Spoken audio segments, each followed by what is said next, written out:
welcome to my channel on the best of fantasy. Today I'm reviewing Paladin Unbound, an Archives of Ivelium tale by Speight. I'd like to thank the author for sending me a copy of his book.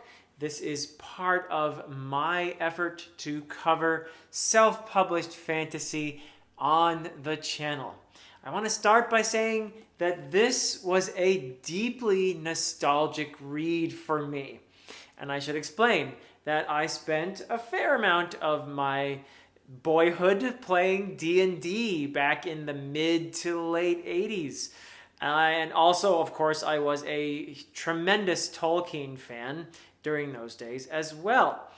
And I felt as I was reading Paladin Unbound that I was in the midst of a D&D campaign. It was really kind of cool for me. It brought back a lot of great memories. And as I was reading, and I was thinking to myself, this feels more like a D&D campaign than anything else I've ever read. It reminds me more of that. And I kept thinking that, and then I also, by the way, noticed I felt like some Tolkien influence as well.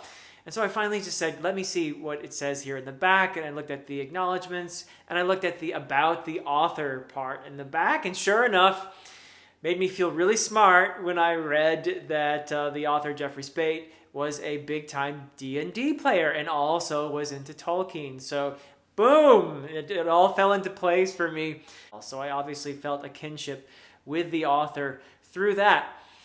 And just to illustrate how this reminded me of Dungeons & Dragons, there is a quest group that eventually forms in here. I don't want to give away too much. I'm not going to give away any spoilers here. This will be spoiler-free as usual, but I will say that you get a quest group with an eclectic assortment of individuals, the sort that you would find among various player characters, reflecting the different personalities of and the whims of the players.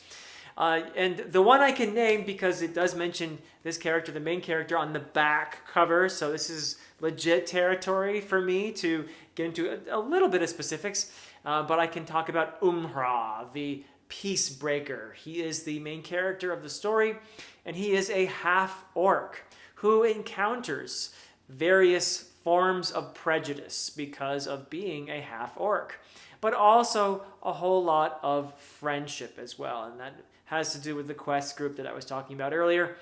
And as a reader, you'll also meet various characters of different fantasy races with roles like cleric and fighter and mage and thief and shape changer, and of course, as the title would suggest, perhaps a paladin in there. You also will find magical power bestowing objects and weapons, sort of like this little cool doodad that came with the book in this wonderful blue pouch that I have here. I don't know how well you can see that, but check that out. Now, if that doesn't remind you of a D&D die, then I don't know what would, but it's a really cool thing that is included, or it came with my copy of the book at least. I can't tell you what it is, because that would probably be a spoiler, but it is so cool. It just so reminded me of Dungeons & Dragons in the best ways. There are also gods, and there are various monsters, of course, encountered. It feels a lot like a D&D campaign in that sense. But it is not just the monster of the moment sort of thing. Speight ties the whole book together very nicely with an overarching plot.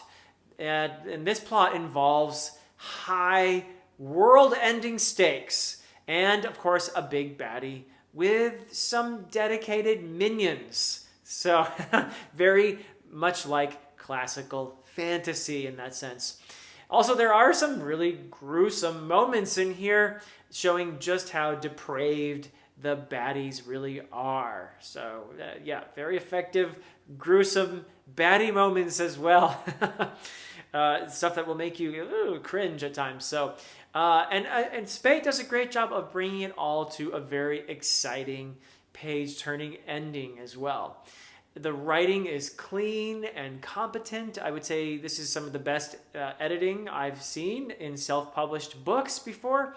And while there's probably a little bit too much exposition in the dialogue, it's undoubtedly because Speight has spent a lot of time doing his world building, making Ivelium a rich and diverse place with layers of history and lore that he wants to share with his reader, and does a very effective job at that. So I would call this an enjoyable read, and I also would like to thank Jeffrey Speight, not only for sending me the book, but also for conjuring up such a wonderful sense of nostalgia for me, just bringing me back to the mid-'80s and having a great time being introduced to Dungeons and Dragons, and loving the idea of going on that adventure with those companions. The companions who were friends, but also the companions who were characters in the story.